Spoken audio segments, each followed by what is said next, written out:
My name is Rebecca Foster, and last Tuesday I sat alone in my car in a concrete parking garage staring at my hands like they belonged to someone else. I was 61 years old, the kind of age where people stop asking what you want and start deciding what you need.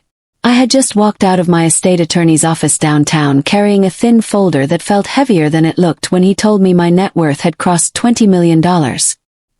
His voice stayed calm, professional, almost bored, as if he were discussing the weather instead of my entire life. I didn't celebrate. I didn't call anyone. I tucked the folder into my bag, drove down 3 levels of gray concrete, turned off the engine, and sat there in silence, letting the weight of it all settle into my chest. I was thinking about years of saying no to myself, about long work days, careful choices, and the quiet belief that if I kept showing up for my family, it would mean something. That was when my phone rang. My son Brandon's name lit up the screen. I stared at it longer than I should have before answering. He hadn't called me in weeks, not since the last time I had been the one to reach out. "Mom," he said brightly, too brightly. "Are you free tonight? We should do a family dinner downtown. Riverstone Grill. 7 o'clock. The words came out fast, rehearsed, like he didn't want to give me time to think. "Is something wrong?" Yes. No, he said quickly. "Nothing like that. It's just important." I looked at my reflection in the rearview mirror, at the tired eyes and careful lipstick, and felt a familiar ache rise up, mixed this time with something colder. Suspicion. Because when your children suddenly remember you exist, you learn to wonder what changed. "All right," I said quietly. 7. After I ended the call, I stayed there in that garage, listening to the distant echo of engines and footsteps, understanding something with uncomfortable clarity. They thought I was coming as their mother. They didn't know I was already holding their debt. At that moment, I realized the evening ahead would not be about apologies or reconnection, but about truth, boundaries, and the quiet consequences of years spent being taken for granted by the people I loved most. 3 months earlier, my house was warm in a way that only happens when you expect people you love to walk through the door. I had started cooking just after noon, moving slowly, deliberately, the way I always did when something mattered to me. The roast chicken went into the oven first, seasoned the same way I'd done it for years. Mashed potatoes waited on the stove, covered so they wouldn't dry out. Green beans sat trimmed and ready, lined up neatly on a cutting board. The smell of butter and thyme filled the kitchen and drifted down the hallway, wrapping the house in something that felt like care. I didn't think much when I set the table for 5. It felt natural, almost automatic. 1 place for me, 2 for my children, 2 smaller plates for the grandchildren. I pulled out the cloth napkins I usually saved for holidays and smoothed them flat, pressing out invisible wrinkles with my palm. In the center of the table, I placed a small candle, the kind meant to be lit during celebrations, not emergencies. At 6:30 everything was ready. I checked the clock, then my phone. Nothing. I told myself they were on their way. Traffic was bad. Someone had forgotten something and had to turn around. These were the excuses I'd learned to make without effort. At 7 o'clock, the food was still hot, steam lifting gently from the chicken when I opened the oven to check it. I adjusted the heat, poured myself a glass of water, and waited. By 7:45, the edges of the chicken had begun to dry, and the quiet in the house felt heavier. I picked up my phone and sent Brandon a short text asking if they were close. The message showed as delivered almost instantly. No reply followed. I tried calling him. The phone rang until it went to voicemail. I hung up before the recording finished, my thumb hovering over the screen as if it might change its mind and ring back. Didn't. Called Melissa next. Straight to voicemail again. At 8:30, I took the cake out of the refrigerator and set it on the counter. It was small, white frosting, smooth and unmarked, no message written across the top. I'd asked the woman at the bakery to keep it simple. I didn't want to see my age staring back at me in piped letters. A single candle was taped to the lid, thin and pale, waiting. I stood there longer than I meant to, staring at the box. The house felt too still, not peaceful, just empty. I could hear the refrigerator hum, the soft ticking of the clock on the wall, sounds I usually ignored because they blended into the background of a full life. That night they stood out, sharp and insistent. At 9:15 I lit the candle anyway. The flame caught quickly, steady and quiet. I carried the cake to the table and placed it in front of the empty chairs. I sat down at the head of the table and folded my hands in my lap, feeling foolish and stubborn all at once. For a moment, I let myself imagine what should have been happening. Brandon complaining about being hungry, Melissa telling me to sit down and relax, the grandchildren laughing too loudly, asking for dessert before dinner.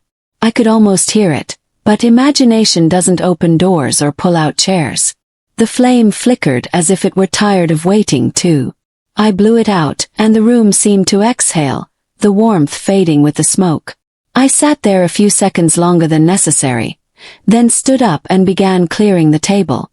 I wrapped the food carefully, even though no one else would be eating it. I placed the cake back in its box and slid it into the refrigerator untouched. I washed the dishes slowly, methodically, because keeping my hands busy kept my thoughts from wandering where I didn't want them to go. When everything was clean and put away, I turned off the kitchen light and stood in the doorway, looking at the darkened room like it had done something wrong. I didn't cry that night. I went to bed early and stared at the ceiling until sleep finally took pity on me. The next morning my phone buzzed while I was pouring coffee. Brandon's message came first. He apologized. Said work had come up. Said he thought Melissa had told me plans had changed. Melissa's message followed, full of regret and confusion, promising they'd make it up to me soon. I read the messages twice, then set my phone down on the counter. No one asked how late I'd stayed up. No one asked if I'd eaten alone. No one suggested coming by that day. I looked at the faint ring of condensation the cake box had left on the counter, and something inside me settled into a quiet, uncomfortable truth. I had spent years reaching out, filling gaps, making sure no one felt forgotten. That night I realized I was the only one still trying. When you stop waiting for people to notice you, time stretches in unexpected ways. At first, the quiet felt temporary, like a pause before things returned to normal. I told myself I was just giving my children space, that they were busy, that adulthood was complicated. I didn't announce my distance or make any grand declarations. I simply stopped being the first one to reach out. Days passed, then weeks. My phone stayed mostly silent. No casual calls, no quick check-ins. Just the occasional forwarded photo of a grandchild or a brief update sent out of obligation rather than warmth. I replied politely, briefly. I matched the energy I was given, and the imbalance became impossible to ignore. I went on with my life because that was what I knew how to do. Every weekday morning I drove to work, parked in the same lot, and walked into an office where no one saw me as someone's mother. I was just Rebecca, competent, reliable, useful. I had spent most of my adult life in property administration, a field that rewards patience and punishes recklessness. It wasn't glamorous work, but it taught me how buildings age, how leases bend under pressure, and how money behaves when people panic. I learned early that security isn't built in dramatic leaps. It's built quietly over time with decisions no one claps for. I invested the same way. Small amounts at first, conservative choices, long timelines. I worked with the same financial advisor for nearly 10 years, a man named Christopher Hayes who understood that I didn't want excitement or headlines. I wanted stability. I wanted options. I never discussed any of this with my children. Not because I was hiding anything, but because I believed independence mattered. I didn't want them measuring their lives against mine or making plans that included money I was still using to live my own. What I didn't expect was how easily our worlds would overlap once I stopped looking away. It started with a routine review meeting. Christopher had spread several folders across the table, walking me through recent acquisitions and updated valuations. Most of it was familiar, comfortable even. Then he paused, tapped one document with his pen, and asked me if a particular business name meant anything to me. I recognized it immediately. It belonged to Brandon. I didn't react right away. I asked questions instead. Calm ones, clarifying ones. I wanted to understand, not assume. The property in question wasn't something I'd bought outright. It was part of a commercial portfolio I held a stake in, one I'd invested in years earlier through a private fund. The original lender had sold off several notes during a restructuring, and my fund had purchased them at a discount. It was all standard practice, legal, boring. Even the overlap wasn't dramatic. It was simply there, waiting to be noticed. As we kept talking, another familiar name surfaced. Melissa's business.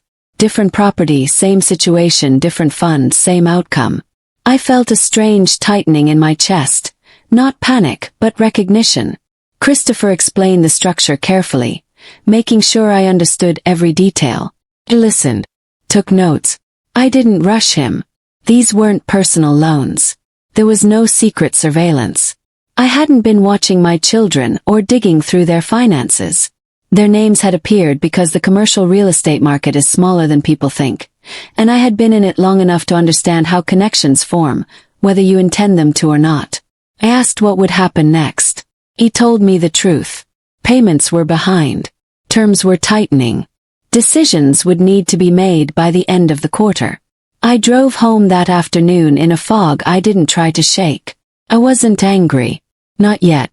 I was processing the uncomfortable realization that while I had been worrying about hurting my children by offering too much, they had been struggling without telling me anything at all. Or maybe they hadn't planned to tell me until they had to. That night, I sat at my kitchen table long after dinner, paperwork spread out in front of me. I reread emails. I reviewed timelines. I traced decisions back to their origins. Everything made sense. Too much sense. I thought about my birthday dinner, about the empty chairs, about the apologies that came after, carefully worded and light on responsibility.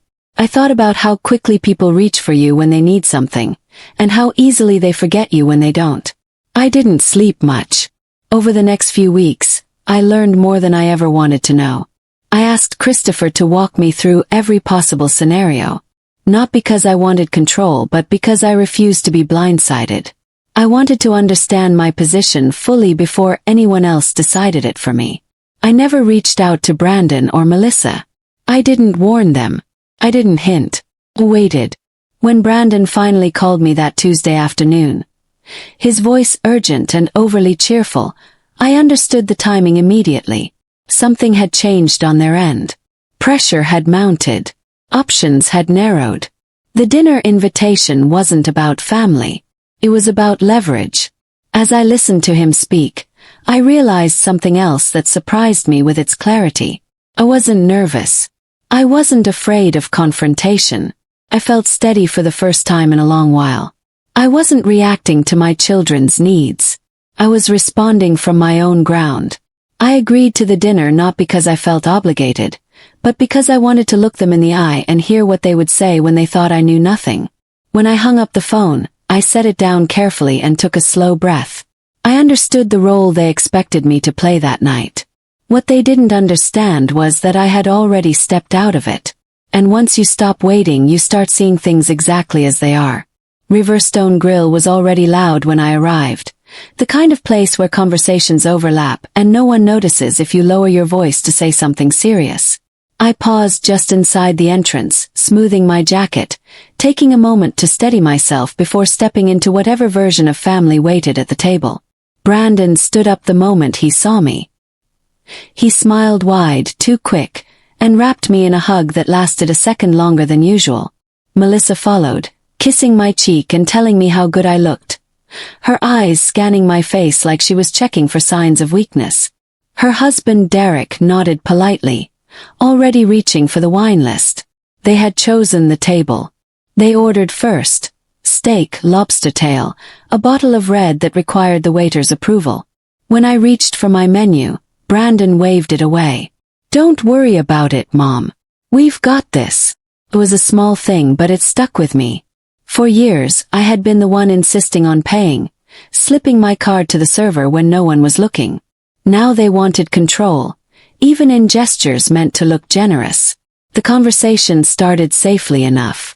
Work updates, the kids' schedules, complaints about how expensive everything had gotten. Inflation, taxes. It all sounded rehearsed, like they were easing into something they didn't quite know how to say. Melissa sighed and set her napkin down.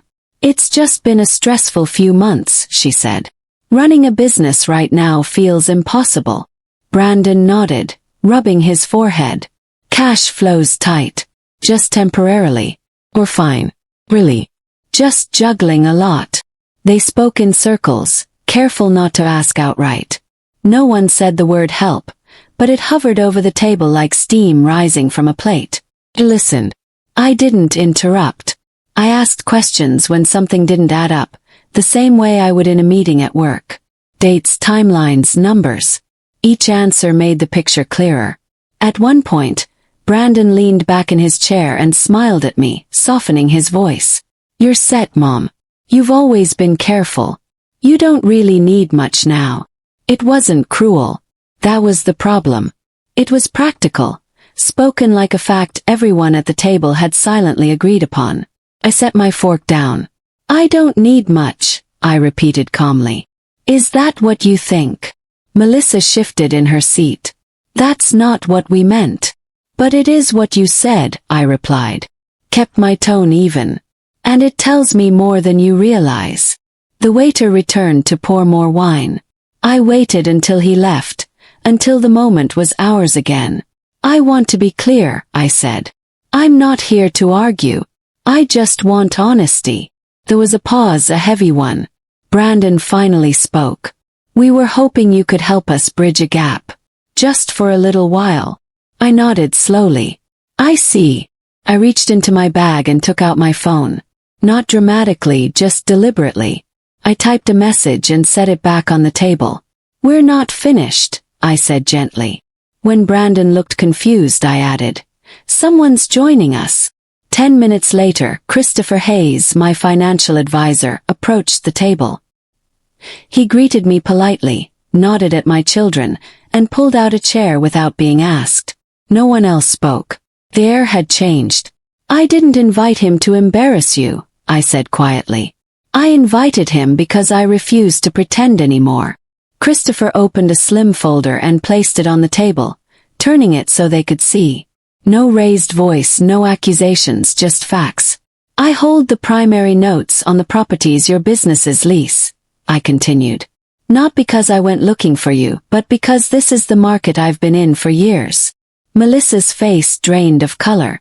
Brandon stared at the folder like it might disappear if he didn't blink. "I'm not here to threaten you," I said. "I'm here to set terms." I explained the restructure calmly. Extended timelines, reasonable interest, oversight, boundaries. "You have 48 hours, I finished. Take it or don't. That part is up to you."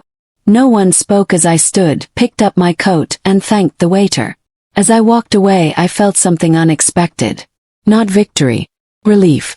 I left Riverstone Grill alone, pushing the heavy glass door open and stepping into the cool night air without looking back.